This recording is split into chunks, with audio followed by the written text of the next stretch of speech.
Hello everyone, उम्मीद करते हैं सब बहुत अच्छे होंगे। हमारा आज का जो क्लास है वो basically previous year question paper discussion पे होगा। हमने ये तो बता दिया था कि हम पास्ट 10 ईयर्स के पेपर का सल्यूशन कराएंगे, बट उनका क्या सीक्वेंस होगा ना, उस पर भी आज हम लोग थोड़ा बहुत डिस्कशन कर लेते हैं कि बीएचयू का जो पैटर्न रहा है जनरली उसमें होता क्या है कि ऑल्टरनेट ईयर्स के पेपर के क्वेश्चन ज़्यादा इंपॉर्टेंट होते हैं कंपैरेटिवली बाकी ईयर्स के।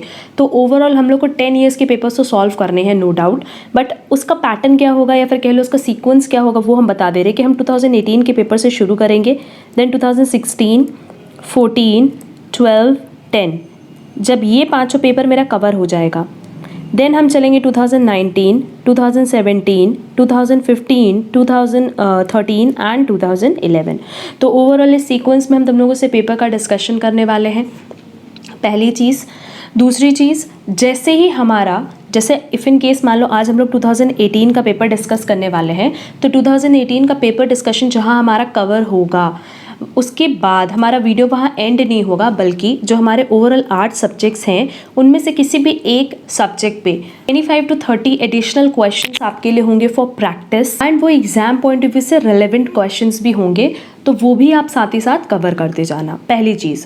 दूसरी चीज़ हमने ये बताई थी कि जो हमारे पास ओवरऑल 8 सब्जेक्ट्स हैं ये सारे के सारे हम डील नहीं करेंगे, उनमें से कुछ सब्जेक्ट्स हम डील करेंगे और कुछ आपको हम पीडीएफ के साथ आंसर की प्रोवाइड कर देंगे, आप वो कवर कर लेना।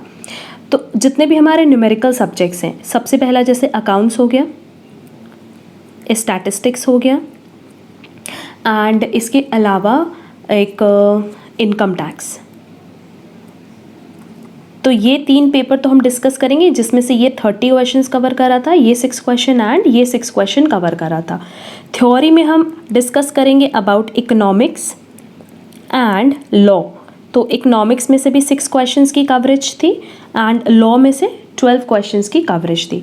तो ओवरऑल हम आप लोगों से ये पूरा का पूरा डिस्कशन करने वाले हैं, जहाँ ये 60 क्वेश्चंस का डिस्कशन हमारा हर एक प्रीवियस ईयर पेपर में होगा।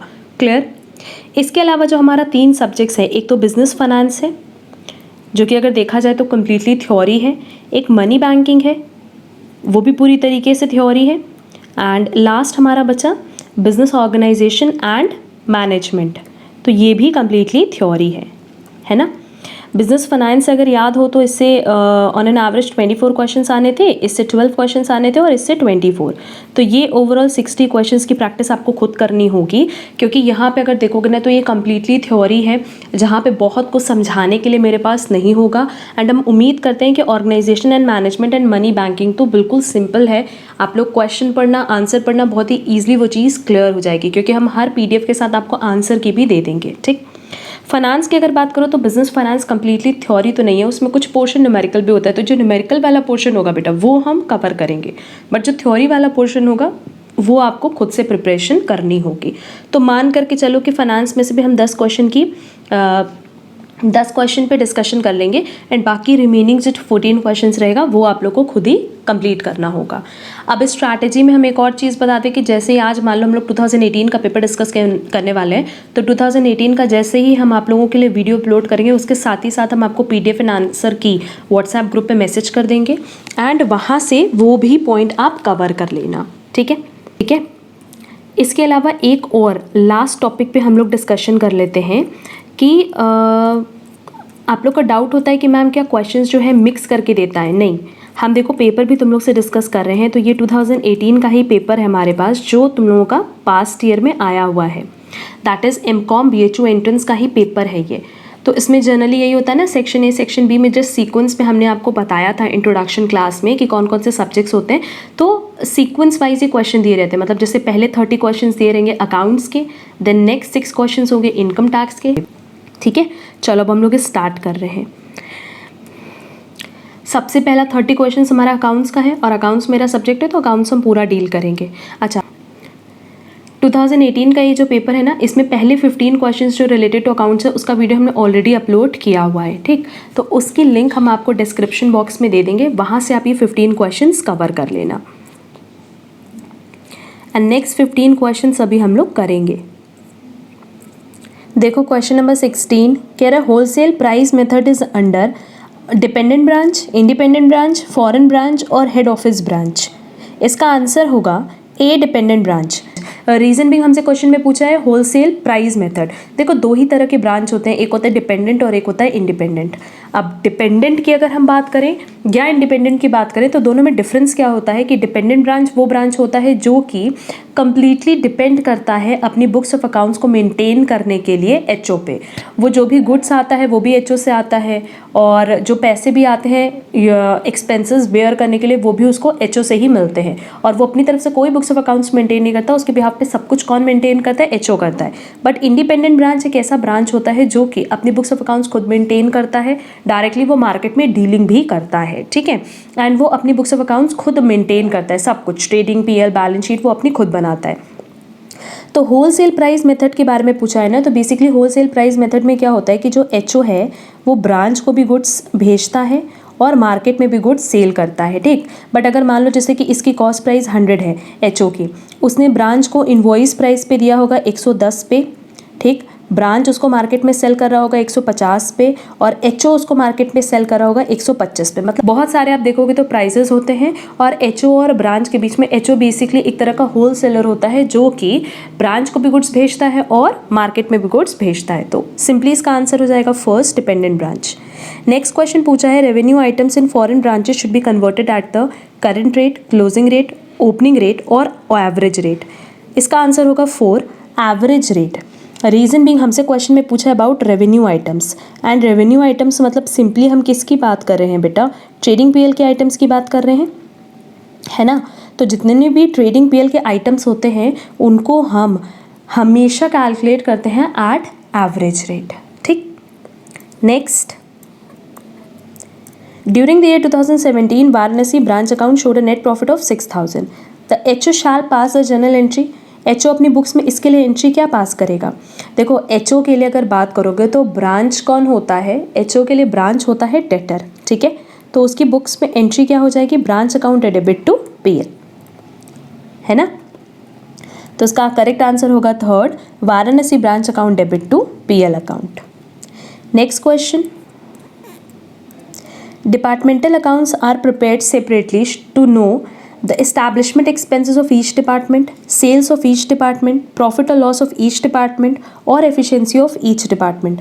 बट ऑब्वियस इसका आंसर होगा थर्ड, प्रॉफिट और लॉस ऑफ ईच डिपार्टमेंट। क्योंकि देखो डिपार्टमेंटल अकाउंट्स में बेसिकली यही होता है कि हर डिपार्टमेंट की तो हमें ये नहीं देखनी होती कि उनकी प्रॉफिट और लॉस क्या है। वैसे अगर देखा जाए कम्प्लीटली तो हमें हमेशा होल बिजनेस का क्या प्रॉफिट लॉस है इससे मतलब होता है, ठीक है। बट डिपार्टमेंटल अकाउंटिंग में हम लोग क्या करते हैं कि हर एक इंडिविजुअल डिपार्टमेंट का ट्रेडिंग एंड पीएल अकाउंट बनाते हैं, and trading and PL account से हर किसी का अलग अलग नेट प्रॉफिट कैलकुलेट करते हैं। तो वो नेट प्रॉफिट कैलकुलेट करने का रीज़न ये होता है कि हमें ये जानना होता है कि हर एक डिपार्टमेंट इंडिविजुअली कैसा परफॉर्म कर रहा है, प्रॉफिट में है, लॉस में है, उसको ये भी कंपनी को ये भी जानना होता है। इसीलिए वो क्या करते हैं, डिपार्टमेंटल ट्रेडिंग पीएल या कह लो डिपार्टमेंटल की अलग से हर डिपार्टमेंट की बुक्स ऑफ अकाउंट्स मेंटेन करते हैं। तो बेसिकली जो हम लोग डिपार्टमेंटल अकाउंट्स बनाते हैं वो हर एक डिपार्टमेंट के प्रॉफिट और लॉस को रिकॉग्नाइज करने के लिए हम लोग बनाते हैं। Next question, the basis for allocation of salary to general manager is number of workers, time devoted by general manager, profit of the organisation और शुड नॉट बी अपोर्शन्ड। इसका आंसर होगा should not be apportioned. Reason being हमसे किस manager की बात किया है, हमसे बात किया है जनरल मैनेजर की, और जनरल मैनेजर हमेशा पूरा का पूरा ऑर्गेनाइजेशन देखता है। उसके सैलरी की कभी भी अपोर्शनमेंट की बात हो ही नहीं सकती क्योंकि इसका कोई बेसिस ही नहीं होगा। जब भी आप बात करो जनरल मैनेजर की तो जनरल मैनेजर इन जनरल पूरा का पूरा ऑर्गेनाइजेशन देख रहा है, तो उसकी सैलरी का हम कभी भी कोई डिस्ट्रीब्यूशन नहीं कर सकते, बल्कि उसको हम लोग क्या करते हैं सीधे सीधे जनरल पीएल में अनअपोर्शन्ड एक्सपेंसेस के नाम पे डेबिट कर देते हैं। Clear. Next, when there is interdepartmental transfer of goods the provision for unrealised profit is shown in trading PL account, journal PL account, balance sheet और स्टेटमेंट ऑफ अफेयर्स अकाउंट। इसका answer होगा journal PL account, क्योंकि हम लोग जब departmental accounting करते हैं तो डिपार्टमेंटल अकाउंटिंग में क्या होता है कि जैसे डिपार्टमेंट ए है और बी है तो ये इसको गुड्स ट्रांसफ़र करता है, कई बार बी भी ए को गुड्स ट्रांसफ़र करता है, और ये लोग जो गुड्स आपस में ट्रांसफ़र करते हैं ना बट ऑफिस इनको प्रॉफिट ऐड ऑन करके देना होता है। रीज़न बीइंग अभी हमने बताया कि हम डिपार्टमेंटल अकाउंटिंग क्यों करते हैं, सो दैट हमें इंडिविजुअली इनकी प्रॉफिट के बारे में पता चल सके। तो अगर मान लो ए जो भी बना रहा है वो बी को कॉस्ट पे दे और बी जो भी बना रहा है वो ए को कॉस्ट पे दे, तब हम कभी भी उनकी परफॉर्मेंस के बारे में या प्रॉफिट लॉस के बारे में नहीं जान पाएंगे, है ना। तो हम लोग क्या करते हैं, ये मानते हैं कि जितने पे बाहर बिकेगा उतने पे ही एक डिपार्टमेंट दूसरे डिपार्टमेंट को भी गुड्स ट्रांसफ़र कराए। क्लियर। तो नो डाउट बी का जो क्लोजिंग स्टॉक होगा और ए का जो क्लोजिंग स्टॉक होगा उसमें कहीं ना कहीं प्रॉफिट होगा जो आपने अपने से ही कमाया है। भाई देखो, डिपार्टमेंट ए और डिपार्टमेंट बी दोनों ही डिपार्टमेंट एक ऑर्गेनाइजेशन का पार्ट है, तो दोनों अगर आपस में एक दूसरे से प्रॉफिट अर्न कर रहे हैं तो क्या ये एक्चुअल में ऑर्गेनाइजेशन का प्रॉफिट होगा? नहीं होगा। एंड ये प्रॉफिट कहाँ शो हो रहा होगा बेटा? क्लोजिंग स्टॉक में शो हो रहा होगा। तो उस अनरियलाइज्ड प्रॉफिट को या कह लो स्टॉक रिजर्व को आपको क्या करना होता है? नलिफाई करना होता है। एंड वो नलिफिकेशन हम किस में करते हैं? जर्नल पीएल अकाउंट में। देखो, जर्नल पीएल अकाउंट बनता है बिल्कुल लास्ट में, जब आप लोग डिपार्टमेंटल पीएल अकाउंट बना लेते हो। याद होगा, डिपार्टमेंटल ट्रेडिंग पीएल अकाउंट बना लेते हो तो जर्नल पीएल अकाउंट बनाते हैं। यहाँ हम लोग ओपनिंग स्टॉक रिजर्व दिखाते हैं और यहाँ क्लोजिंग स्टॉक रिजर्व दिखाते हैं। दैट इज, इसको हम लोग प्रोविजन भी बोलते हैं। Next, the gross profit of department A and B are 2,12,500 and 2,10,000 respectively, while stock reserve is 10,700. The consolidated GP is, consolidated मतलब overall कंपनी की बात कर रहा है। तो जर्नल पीएल बनाओगे, जर्नल पीएल में यहाँ लिखोगे बाई प्रॉफिट। वैसे तो यहाँ नेट प्रॉफिट लिखते हैं बट हमारे पास ग्रॉस प्रॉफिट दिया है तो हम ग्रॉस प्रॉफिट लिख रहे हैं। ये है 2,12,500, ये है 2,10,000। ठीक है। अब यहाँ पे हम लोग क्या करेंगे, जो स्टॉक रिजर्व है ये मानते हैं वाइल स्टॉक रिजर्व इज 10,700, तो ये ओपनिंग नहीं मान करके हम लोग क्लोजिंग मान रहे हैं। ठीक है, क्योंकि क्वेश्चन साइलेंट है तो ये आ जाएगा टू प्रॉफिट किसके लिए? होल के लिए। और जब इसका तुम लोग कैलकुलेशन करोगे तो इसका आंसर आएगा 4,11,800। तो 4,11,800 पूरी की पूरी कंपनी का जीपी हो जाएगा। Clear. Next, question number 23, in a statement of affairs asset side as per which the deficiency is shown। Deficiency के लिए लिस्ट एच होता है तो इसका करेक्ट आंसर होगा first list H. In the books of lessee royalties based on output should be debited to trading और PL account, manufacturing और production account, ledger और लैंडलॉर्ड अकाउंट और एक्सपेंसेस और पेमेंट अकाउंट। देखो, क्वेश्चन में हमसे पूछा in the books of lessee जो भी रॉयल्टीज़ है वो आप किसके बेसिस पे डेबिट करोगे, मतलब वो आप कहाँ डेबिट करोगे। तो देखो, रॉयल्टीज़ का जो पेमेंट होता है ना वो दो बेसिस पे होता है बेटा। एक तो आउटपुट के बेसिस पे होता है और एक होता है on the basis of sales. एक हो गया आउटपुट, आउटपुट मतलब हम लोग यूनिट्स की बात कर रहे हैं, और एक होता है सेल्स के बेसिस पे। तो अगर रॉयल्टीज़ आप पे कर रहे हो on the basis of output, that is on the basis of units, तो डेबिट होगा मैन्युफैक्चरिंग और प्रोडक्शन अकाउंट। एंड अगर रॉयल्टीज़ बेस्ड होती ऑन सेल्स तो उस केस में डेबिट होता ट्रेडिंग और पीएल अकाउंट। तो इसका करेक्ट आंसर हो जाएगा सेकेंड, मैन्युफैक्चरिंग और production account. Next, minimum rent is not known as fixed rent, flat rent, time rent और डेड रेंट। इसका आंसर होगा third, time rent. Minimum rent मतलब क्या होता है बेटा? मिनिमम रेंट मतलब जैसे अगर मान लो हमने अपना कोई एसेट आपको यूज़ करने के लिए दिया है, तो यूज़ करने के लिए दिया तो हम उसके लिए हो गए लैंडलॉर्ड, ठीक, या फिर कह लो लेसर, और आप हो गए लीजी। तो आप हमें बदले में जो पेमेंट करते हो उसको हम कहते हैं रॉयल्टी। ये क्लियर है? ठीक है। हम आपको बोलेंगे ना कि आप कम से कम हर मंथ का हमें 10,000 तो पे करोगे ही करोगे, और वो 10,000 क्या है बेटा? मिनिमम रेंट है। तो मिनिमम रेंट को हम लोग फिक्स रेंट बोल सकते हैं, फ्लैट रेंट बोल सकते हैं, डेड रेंट बोल सकते हैं, बट टाइम रेंट नहीं बोल सकते। ठीक। Next, the right of recoupment of short workings can not be restricted, unrestricted, carrying forward, indefinitely और कॉन्ट्रैक्चुअल। ये कभी भी कॉन्ट्रैक्चुअल नहीं हो सकता, क्योंकि अगर राइट ऑफ रिकूपमेंट की बात करें तो फिर हम बता दें रिकूपमेंट मतलब क्या होता है कि जैसे अगर मान लो हमने आपको बोला कि आपको मिनिमम रेंट 10,000 देना होगा, ठीक है, बट आप जो एक्चुअल रॉयल्टी अर्न कर रहे हो वो 8,000 अर्न कर रहे हो, ठीक, तो आप हमें कितना पे करोगे? आप हमें 10,000 पे करोगे। आपने जो अपनी पॉकेट से पे किया है वो 2,000 का हम आपको राइट देते हैं। बेसिकली उसी 2,000 को हम लोग शॉर्ट वर्किंग कहते हैं। शॉर्ट वर्किंग मतलब एक तरह से कह लो कि जो आपने एक्सेस पेमेंट किया है, आपका जो एक्सेस लॉस है जो आपको अपने पॉकेट से बेयर करना पड़ा, वो शॉर्ट वर्किंग है। तो इस शॉर्ट वर्किंग को हम आपको एज ए लैंडलॉर्ड हम आपको राइट देते हैं कि आप ये शॉर्ट वर्किंग फ्यूचर में एडजस्ट कर सकते हो। मतलब जैसे अगर मान लो फ्यूचर में मिनिमम रेंट तो 10,000 ही रहेगा और एक्चुअल रेंट मान लो कि आपने 12,000 अर्न किया है, तो आप हमें 10,000 देना, ठीक है, आप हमें 12,000 मत देना। तो ये क्या हुआ, ये शॉर्ट वर्किंग का हम रिकूपमेंट का आपको राइट दे रहे हैं। तो ये जो रिकूपमेंट का राइट है बेटा, ये रिस्ट्रिक्टेड हो सकता है। हम ये कह सकते हैं कि सिर्फ 1 ही साल तक आप रिकूपमेंट कर सकते हो। अनरिस्ट्रिक्टेड हो सकता है कि आप जितने साल तक आप रॉयल्टी पे करोगे उसमें आप कभी भी उसका एडजस्टमेंट कर लेना। कैरी फॉरवर्ड इनडेफिनेटली, कि आप हर ईयर उसको कैरी फॉरवर्ड कर सकते हो, बट कॉन्ट्रैक्चुअल नहीं हो सकता। उसके लिए कहीं पे भी कुछ भी कॉन्ट्रैक्ट नहीं बन सकता। क्लियर है? Next, when the market is rising and prices are continuously going up, the preferred pricing of inventories is FIFO, LIFO, average cost और market price। देखो इसका आंसर होगा second, LIFO, last in first out. Reason भी हमसे question में पूछा है कि मार्केट में क्या चल रहा है, इन्फ्लेशन चल रहा है, और जब मार्केट में इन्फ्लेशन चलता है तो हमारे पास अभी वाली जो इन्वेंट्रीज होगी, मतलब लास्ट वाली जो इन्वेंट्रीज होगी, उनकी प्राइस ज़्यादा होगी, है ना, या कह सकते हैं कि उनका COGS, cost of goods sold, ज़्यादा होगा। बट जो हमारे पास पहले इन्वेंट्रीज बनी हुई है, नो डाउट उनकी कॉस्ट कम होगी। तो हम लोग क्या करते हैं इन्फ्लेशन के टाइम, जो रीसेंट की इन्वेंट्रीज होती है ना, उसको मार्केट में सेल करते हैं। रीज़न बीइंग कि उसका कॉस्ट ऑफ गुड्स सोल्ड ज़्यादा होता है। ठीक है, सेल प्राइस तो हमारी अभी भी फिक्स है, तो कहीं ना कहीं हमारा प्रॉफिट क्या होगा, डाउन हो जाएगा। एंड अगर हमारा प्रॉफिट डाउन हो रहा है तो हमें टैक्स भी कम पे करना पड़ेगा। ठीक है, तो इन्फ्लेशन के केस में हम कौन सा मेथड फॉलो करते हैं, LIFO प्रेफर करते हैं basically. Next, for each product profit and loss could be revealed by financial accounting, management accounting, cost accounting और बोथ फर्स्ट एंड थर्ड। इसका आंसर होगा 3, कॉस्ट अकाउंटिंग। रीजन बिंग हमसे क्या पूछा है, अबाउट ईच प्रोडक्ट। हर एक प्रोडक्ट की अगर हमें प्रॉफिट लॉस जाननी है तो हमें कॉस्ट अकाउंटिंग की हेल्प लेनी पड़ती है, क्योंकि कॉस्ट अकाउंटिंग में क्या होता है कि कैलकुलेशन हमेशा होता है on product basis. Which one of the following is not a factory overhead? Indirect wages, leave wages, overtime premium और productive wages। बट ऑब्वियस इसका आंसर होगा productive wages, क्योंकि productive wages मतलब direct wages। और factory overhead में क्या आता है, जो कि indirect होता है या फिर unproductive होता है। इसका आंसर हो जाएगा productive wages, that is direct wages। क्योंकि direct wages की अगर बात करें तो ये किसका पार्ट बनता है, प्राइम कॉस्ट का। Suppose selling price is 50,000, profit 20% of cost, cost कितना है 100, then the total profit would be, total profit कितना होगा। देखो यहाँ पे स्पेस था ना, हम यहाँ यूज़ कर रहे हैं। अगर मान लो हमारी कॉस्ट 100 है, उस पर प्रॉफिट कितनी है बेटा, 20% है, तो मेरी सेलिंग प्राइस कितनी हो गई, 120।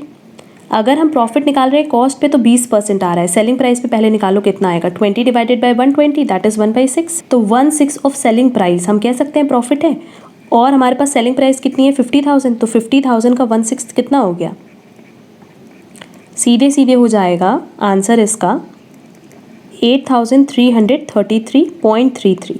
देखो आंसर दिया हुआ है सेकेंड 8,333.33। क्लियर है, बहुत सिंपल क्वेश्चन था। चलो अब ये 30 क्वेश्चन तो अकाउंट्स के थे। अब नेक्स्ट 6 क्वेश्चन हैं हमारे रिलेटेड टू टैक्स, ये भी हम लोग डील करेंगे।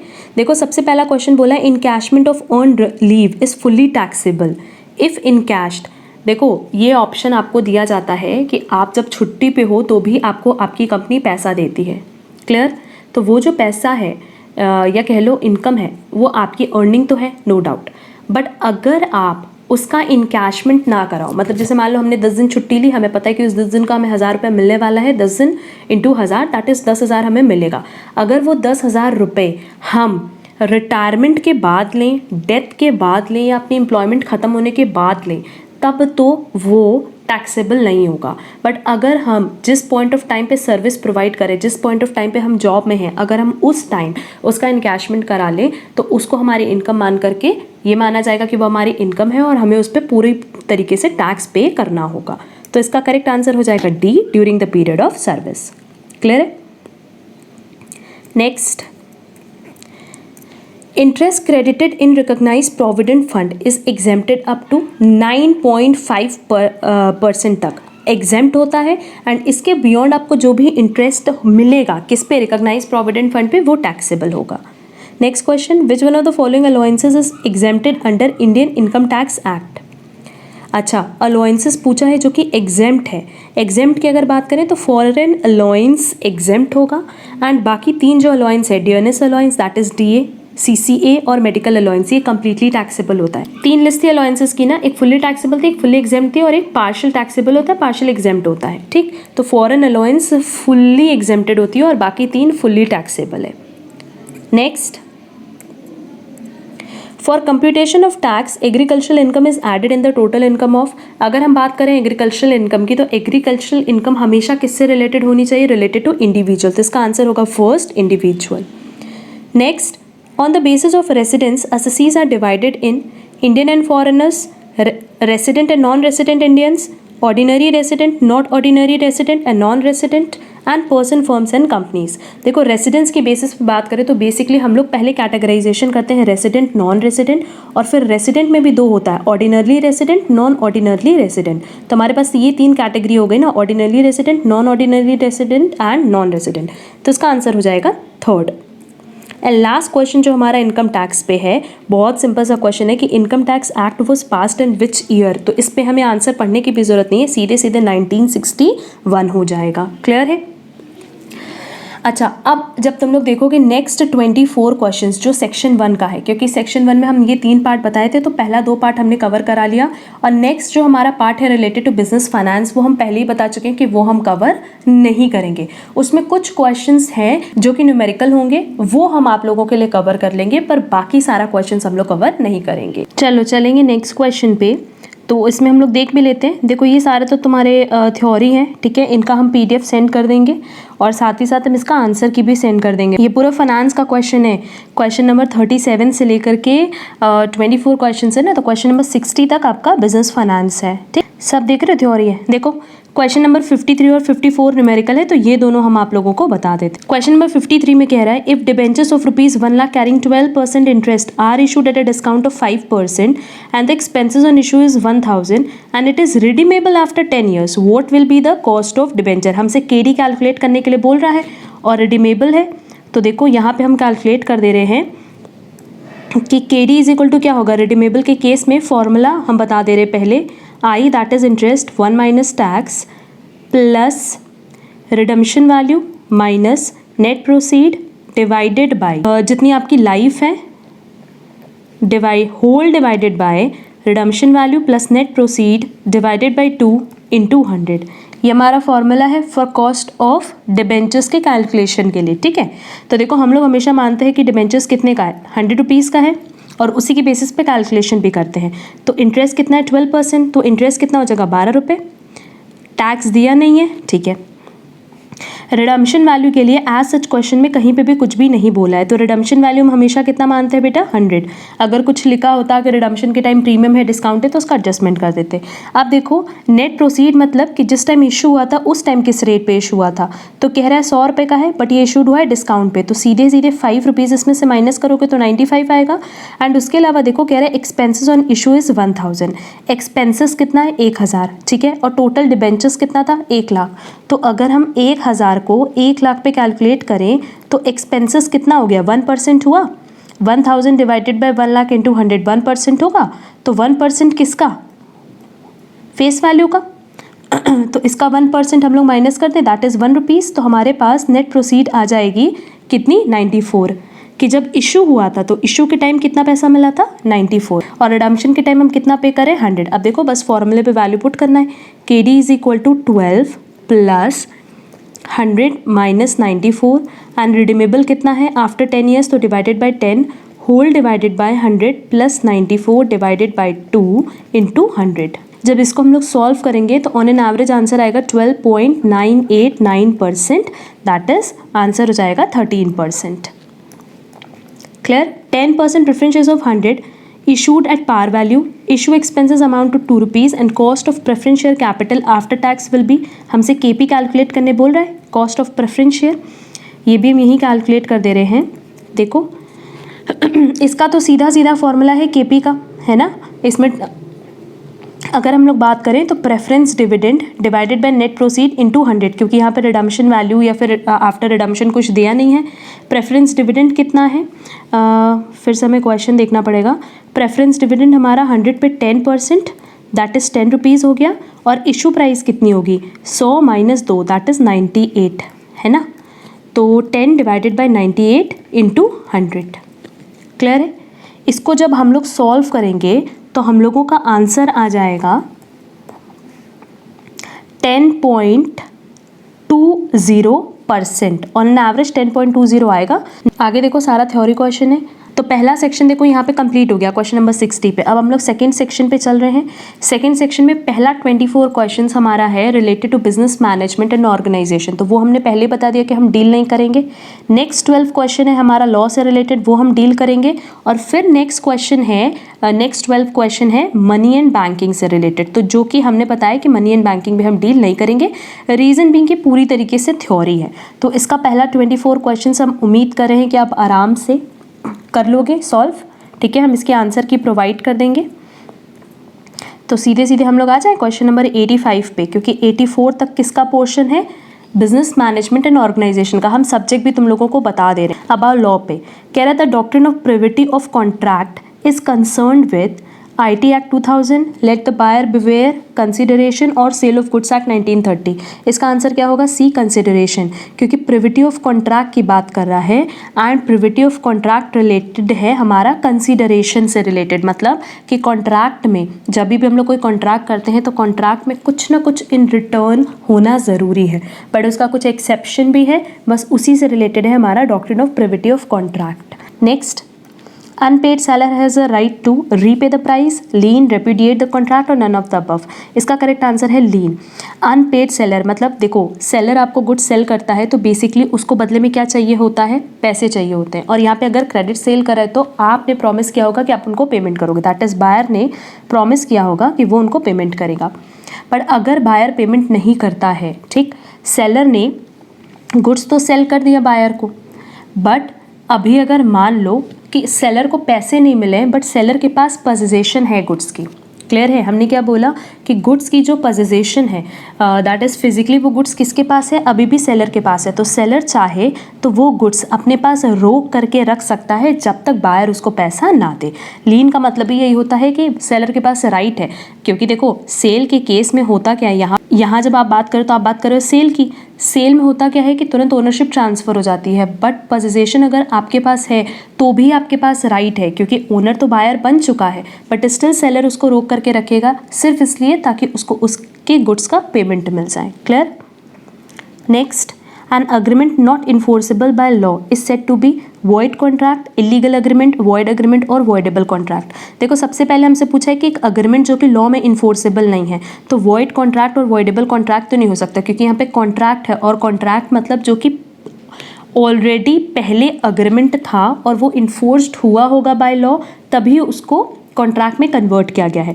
कॉन्ट्रैक्ट मतलब क्या होता है, कॉन्ट्रैक्ट में दो चीज़ होती है, अग्रीमेंट प्लस इन्फोर्सिबिलिटी। तो अग्रीमेंट प्लस इन्फोर्सिबिलिटी होगी तभी वो कॉन्ट्रैक्ट बना, तो फर्स्ट और फोर्थ तो नहीं होगा।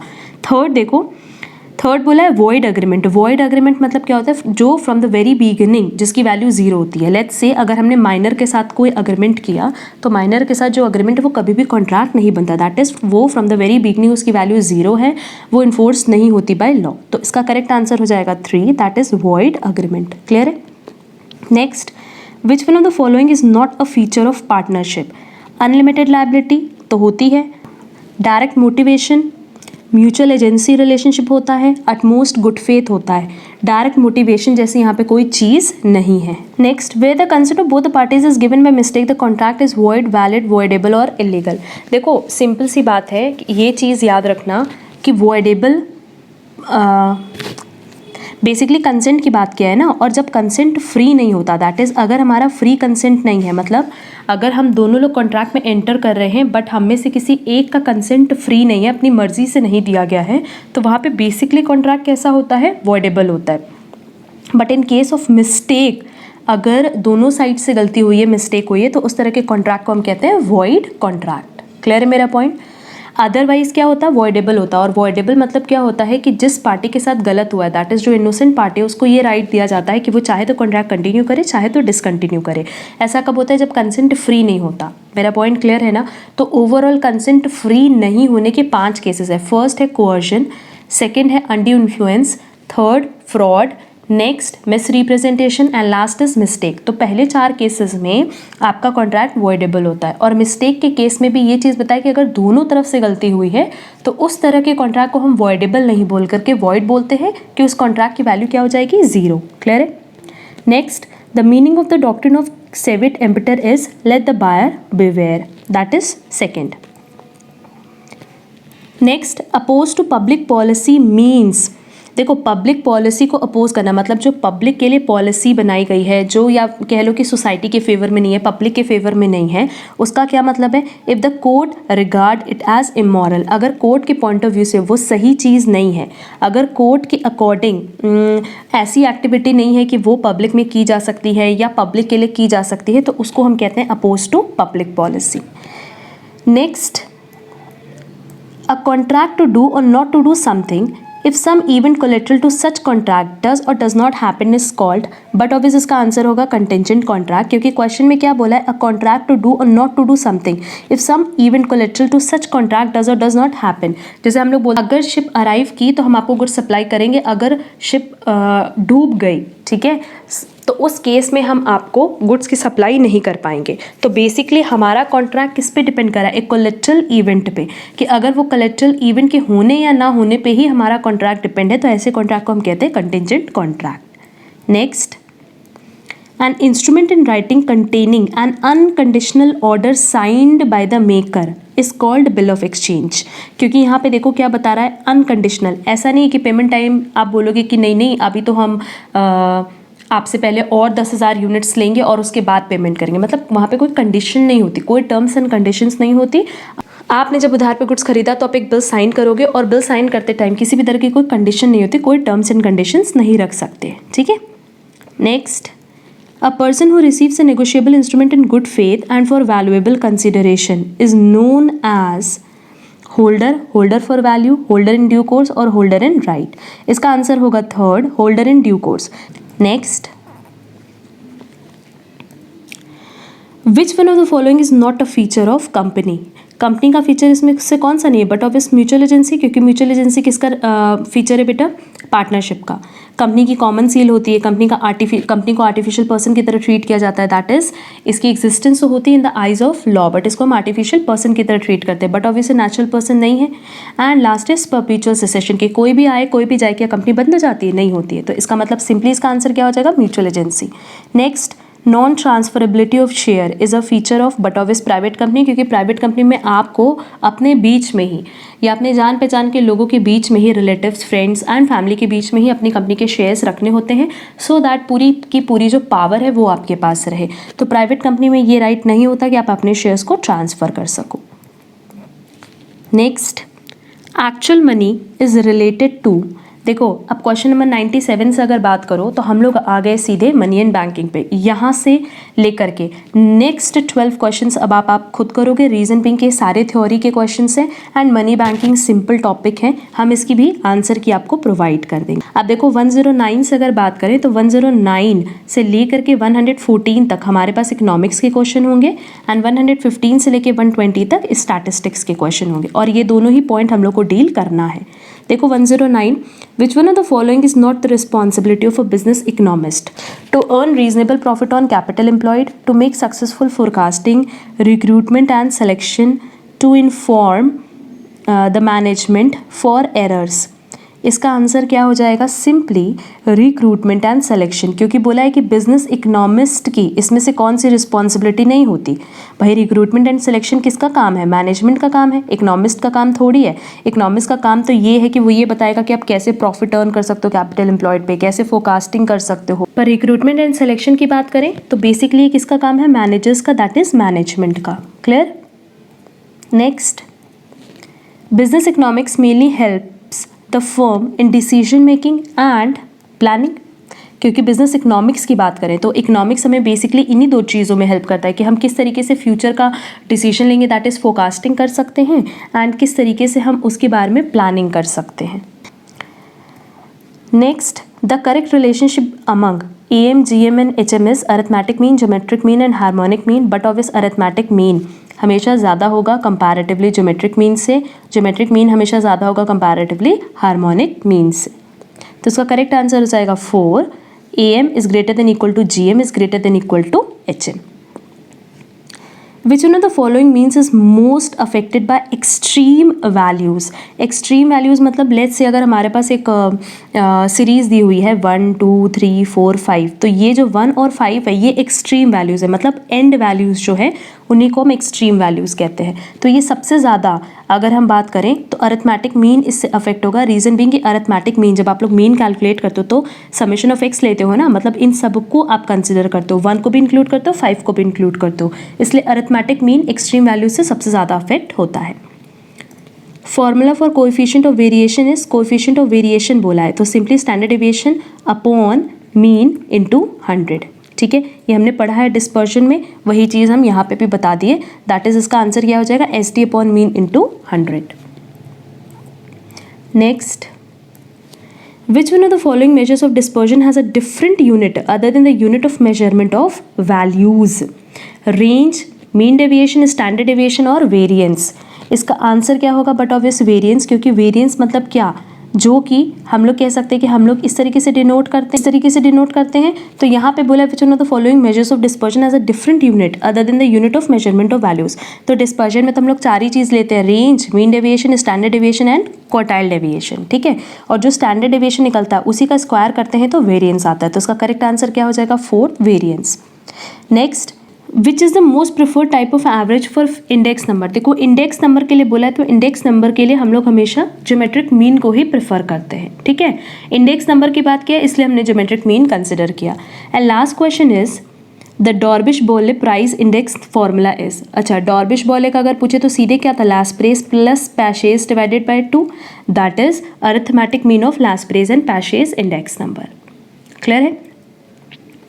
तो यहाँ पे अगर देखोगे तो हम लोगों का 2018 का पूरा पेपर कंप्लीट हो गया। सिर्फ 3 सब्जेक्ट्स की अगर हम लोग बात करें, दैट इज़ बिजनेस फाइनेंस की, business management and organization and money banking, जो कि कम्प्लीटली थ्योरी है, वो हम आपको PDF plus answer key send कर देंगे। और अब हम लोग चलते हैं एडिशनल क्वेश्चंस पे जो कि हमारे रिलेटेड है अकाउंट से। ठीक है, क्योंकि अकाउंट्स की कवरेज सबसे ज़्यादा होनी है, 30 मार्क्स की कवरेज होनी है अकाउंट्स की। तो अब हम लोग एडिशनल क्वेश्चन की तरफ चलते हैं और ये सारे additional question exam point of view से बहुत इंपॉर्टेंट है। चलो अब हम लोग स्टार्ट करेंगे हमारा एडिशनल क्वेश्चन। सबसे पहला क्वेश्चन बोल रहा है, विच of the following item is shown in the receipt and payment account? A, only items of capital nature. B, only items of revenue nature which are received during the period of accounts. C, only items of revenue nature pertaining to the period of accounts. Or D, both the items of capital and revenue nature which are received during the period of accounts. तो simply हमसे यहाँ पे क्या पूछा है, about receipt and payment account. And हमें पता है कि what is receipt and payment account, जहाँ पैसा आता है और पैसा जाता है तो बुक्स में रिकॉर्ड किया जाता है। वो पैसा चाहे वो कैपिटल नेचर का हो चाहे वो रेवेन्यू नेचर का हो। कैपिटल नेचर मतलब चाहे वो आप फिक्स्ड एसेट परचेज करे हो, that is non recurring nature, या फिर कोई रेकरिंग नेचर का हो, दैट इज आप रेंट पे कर रहे हो। ठीक, रेकरिंग नेचर मतलब जो डे टू डे बिजनेस से रिलेटेड होता है, जो बहुत बार अकर करता है बिजनेस में, तो वो सारी की सारी चीज़ें रिकॉर्ड होती हैं। तो आंसर हो जाएगा D, both the items of capital and revenue nature which are receive during the period of accounts. तो सिंपली जो भी इस साल रिसीव हुआ है, भले वो कैपिटल नेचर का हो भले वो रेवेन्यू नेचर का हो, उसको तो आप बुक्स में रिकॉर्ड करोगे ही करोगे। Clear? Second question, any income arising from special fund will be credited to general fund in the balance sheet, receipt and payment account, income expenditure account और special fund in the balance sheet. But obvious इसका correct answer होगा D, special fund in the balance sheet, क्योंकि non profit organisation में हम लोग यही करते हैं कि अगर किसी के नाम से फंड बना है, लेट्स से हमारे पास प्राइज फंड है, तो उस केस में हम प्राइज फंड को कहाँ दिखाते हैं, बैलेंस शीट में।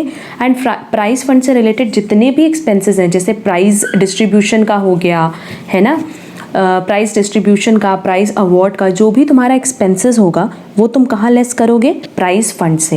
एंड अगर किसी तरह की कोई इनकम है रिलेटेड टू प्राइस, तो वो भी हम प्राइस फंड में ऐड कर देते हैं। ठीक है, तो क्वेश्चन में हमसे यही पूछा था कि अगर कोई इनकम अराइज हो रही है स्पेशल फंड से, तो हम उसको कहाँ डालेंगे, but obvious special fund in the balance sheet.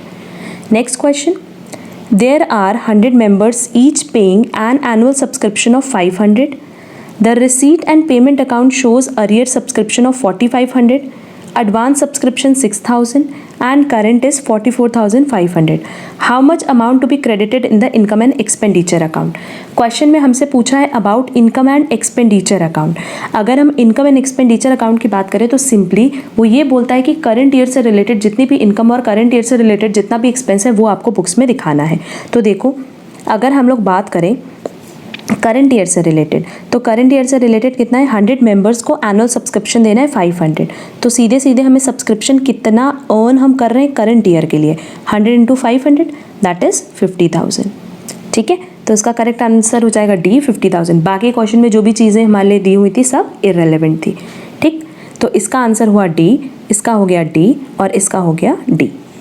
ठीक, नेक्स्ट क्वेश्चन पे चले। देखो question number 4, when opening stock is 50,000, closing stock 40,000, purchases 1,90,000, profit margin है 16.67% ऑन सेल्स, तो उस केस में सेल्स क्या होगा।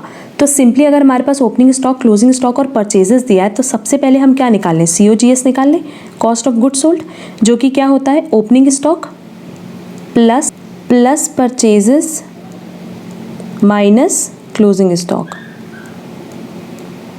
तो ये मेरा आ जाएगा COGS 2 लाख। ठीक है, अगर हम COGS में प्रॉफिट ऐड कर दें तो मेरे पास सेल्स आ जाएगी। ठीक है, यही पूछा है क्वेश्चन में। अब देखो यहाँ पे क्वेश्चन में प्रॉफिट मार्जिन किस पे दिया है, सेल्स पे दिया है 16.67%। सेल्स पे अगर 16.67% है तो कॉस्ट पे ये कितना हो जाएगा, कॉस्ट पे हो जाएगा 20%। अगर ये कैलकुलेट करने में दिक्कत होगी तो इस पर हमने ऑलरेडी एक वीडियो ड्राफ्ट किया हुआ है जिसका लिंक हम आपको डिस्क्रिप्शन बॉक्स में दे देंगे, प्लीज़ आप वहाँ से ये चीज़ क्लियर कर लेना। तो आपका COGS था कितना, 2 लाख, एंड 2 लाख पे 20% की अगर हम बात करें तो 20% कितना हो जाएगा 2 लाख का, 40,000, तो इसका मतलब आपकी सेल्स कितनी हो गई, 2,40,000। क्लियर है। Next, goods bought for 25,000 passed through sales day book will result in no effect on gross profit, decrease in gross profit, decrease in net profit और increase in gross profit। देखो सबसे पहले हम एक बात बता दें कि अगर हम लोग ट्रेडिंग अकाउंट बना रहे हैं तो ट्रेडिंग अकाउंट में यहाँ जो आइटम होता है मतलब सेल्स होता है और क्लोजिंग स्टॉक होता है, इसका ग्रॉस प्रॉफिट से हमेशा डायरेक्ट रिलेशन होता है।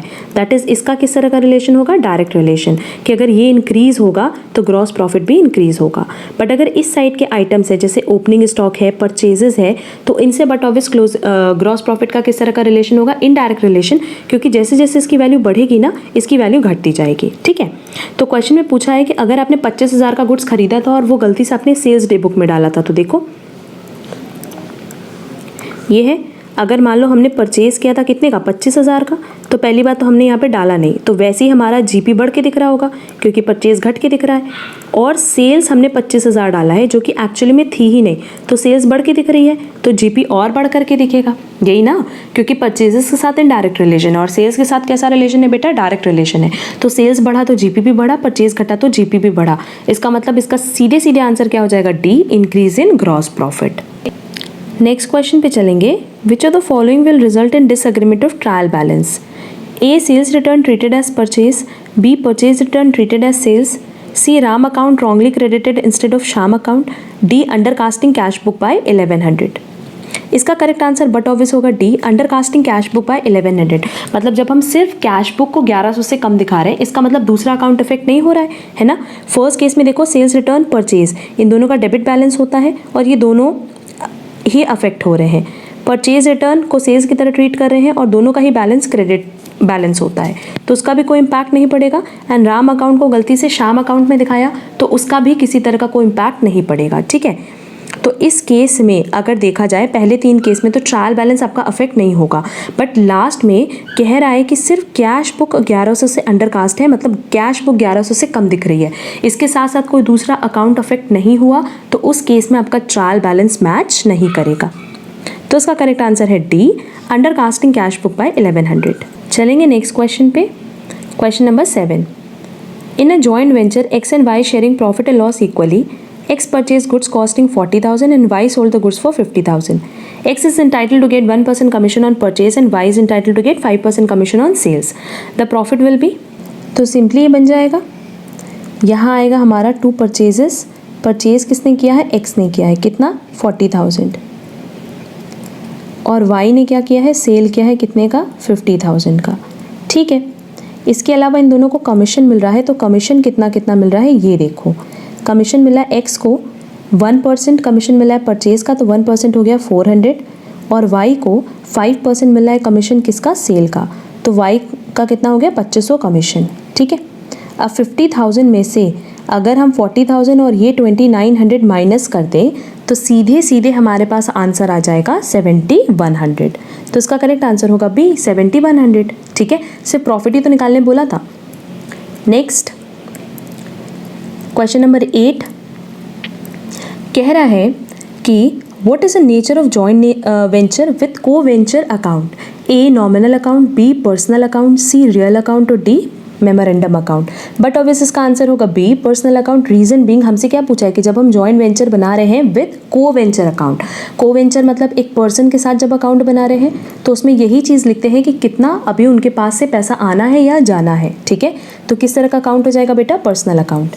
Next, which of the following term is applicable about consignment, A sale of goods, B hypothecation of goods, C shipment of goods और D mortgage of goods. But obvious इसका answer भी क्या होगा, A sale of goods. Reason being किसके बारे में पूछा है, कंसाइनमेंट। और कंसाइनमेंट में क्या होता है, दो पार्टीज होती है, कंसाइनर होता है, कंसाइनी होता है। कंसाइनर अपना गुड्स कंसाइनी को भेजता है सो दैट कंसाइनी कंसाइनर के बिहाफ पे गुड्स सेल कर सके। Next, retirement of bill means A sending the bill for collection, B cancellation of the bill, C endorsing the bill in favor of third party और D making payment before the due date। इसका answer होगा D making payment before the due date। Reason being retirement की बात पूछ रहा है, retirement that is retire होना, और रिटायर मतलब जो बिफोर ड्यू डेट रिटायर हो रहा है तो उनको रिबेट मिलता है उससे रिलेटेड, ठीक है। तो अगर रिटायरमेंट की बात करें तो रिटायरमेंट मतलब making payment before the due date. Next, which one of these documents is not required for bank reconciliation? Bank column of cash book, bank passbook, previous year's balance sheet और bank statement. इसका correct answer होगा सी previous year balance sheet, क्योंकि जब हम लोग BRS बनाते हैं that is bank reconciliation करते हैं ना, तो उस टाइम बैलेंस शीट की कोई रिक्वायरमेंट नहीं होती, सिर्फ दो चीज़ की रिक्वायरमेंट होती है, एक कैश बुक की रिक्वायरमेंट होती है और एक पासबुक से रिलेटेड डॉक्यूमेंट्स की रिक्वायरमेंट होती है, ठीक है। Next question number 12, in a overdraft balance as per cash book, a check of 1250 deposited into bank but not recorded in cash book will be। देखो ये कैश बुक है, ये पासबुक है, कह रहा है कि ओवरड्राफ्ट बैलेंस है, दैट इज ये वाला बैलेंस है 1250, ठीक है। कह रहा है कि ये वाला बैलेंस है, ठीक है। कह रहा है 1250 को हमने बैंक में डिपॉजिट किया था, 1250 हमने डिपॉजिट किया into bank but not recorded in cash book. यहाँ पे 1250 दिख रहा है, कैश बुक में नहीं दिख रहा, और क्योंकि सब कुछ कैश बुक में एडजस्ट करना है तो इसको आप यहाँ एडजस्ट करोगे, ठीक है। और क्योंकि यहाँ का ओपनिंग बैलेंस क्या है, ओवरड्राफ्ट बैलेंस, तो सारी चीज़ें जो नेगेटिव में है वो हम इसमें ऐड करेंगे और सारी चीज़ जो पॉजिटिव में है वो हम इससे लेस करेंगे। तो यहाँ 1250, ठीक है, लेकर के आएंगे, इसका मतलब इस फिगर से इसको माइनस कर देंगे। तो इसका करेक्ट आंसर हो जाएगा ए डिडक्टेड बाय 1250, ठीक। Next, which of these errors affects only one account, error of casting, error of posting, error of carry forward और ऑल ऑफ द अबव। इसका करेक्ट आंसर होगा all of the above. Reason being, देखो question में क्या पूछा है, casting, posting, carry forward. Carry forward करना मतलब क्या बेटा, कि जैसे अगर मान लो हमने असेट अकाउंट बनाया है तो असेट अकाउंट में हमारा क्लोजिंग बैलेंस आ रहा था, बाई बैलेंस CD, इसको हम कैरी फॉरवर्ड कर रहे हैं BD में, ठीक है। तो इससे क्या अफेक्ट होगा, सिर्फ असेट अकाउंट अफेक्ट होगा। पोस्टिंग की भी बात करें तो पोस्टिंग मतलब यही सिंपली बताया कि अगर किसी एक अकाउंट की बात कर रहे हैं, वहाँ से हम कोई फिगर पोस्ट कर रहे हैं, तो पोस्ट करने में तो वो एक पर्टिकुलर अकाउंट ही ना अफेक्ट होगा, दो अकाउंट तो अफेक्ट हो नहीं सकता, ठीक है। तो इसका आंसर हो जाएगा all of the above. Next, which of the following error is an error of principal? 4,000 received from Sham credited to Shamu account, 5,000 incurred on installation of new plant debited to salary account, 6,000 paid for wages debited to salary account, 7,000 being purchase of raw material debited to purchase account। इसका correct answer होगा B 5,000 incurred on installation of new plant debited to salary account। रीजन भी हमसे question में पूछा about error of principle, और error of principle मतलब जहाँ हम कैपिटल आइटम को ट्रीट करते हैं एज रेवेन्यू आइटम या रेवेन्यू आइटम को ट्रीट करते हैं एज कैपिटल आइटम। यहाँ देखो जो सैलरी है वो रेवेन्यू नेचर का है और नया प्लांट दिया हुआ है तो वो कैपिटल नेचर का है। आपने खरीदा क्या, प्लांट खरीदा, तो प्लांट कैपिटल नेचर का आइटम है जिससे आपकी बैलेंस शीट अफेक्ट होगी, और आपने उसको गलती से कहाँ डाल दिया, सैलरी अकाउंट में, जो कि आपका PL का आइटम है, दैट इज रेवेन्यू आइटम है। तो इसका मतलब आंसर हो जाएगा B, that is 5,000 incurred on installation of new plant debited to salary account, ठीक है। Next question, in case of depreciable assets are revalued, the provision for depreciation is based on market value of the assets, historical cost of the asset, WDV of the asset or the revalued amount over the estimate of the remaining useful life of such asset. इसका correct answer होगा D. अब question में हमसे पूछा है कि अगर मान लो कोई एसेट है जो कि डेप्रिशिएबल है, उसको आप रीवैल्यू कर दो, तो जब आप उसको रीवैल्यू करोगे तो जितनी रीवैल्यूड वैल्यू आई है बट ऑब्वियस आप उसी पे तो डेप्रिसिएशन का पेमेंट करोगे, है ना। मतलब अगर मान लो आपका एसेट पहले 1 लाख था, अब किसी वजह से वो इंक्रीज हो गया 10,000 से, तो आप डेप्रिसिएशन इस पर थोड़ी दोगे, डेप्रिसिएशन आप किस पे दोगे, 1,10,000 पे। क्लियर है। तो वही चीज़ बोला है यहाँ पे, तो इसका करेक्ट आंसर हो जाएगा D, the revalued amount over the estimate of the remaining useful life of such asset. Next question, trade discount is allowed at the time of sale of goods, is recorded in sales book, is recorded in cash book, is not recorded in the books of account, is recorded in journal। इसका correct answer है सी, is not recorded in books of accounts। Question में हमसे क्या पूछा है बेटा, trade discount.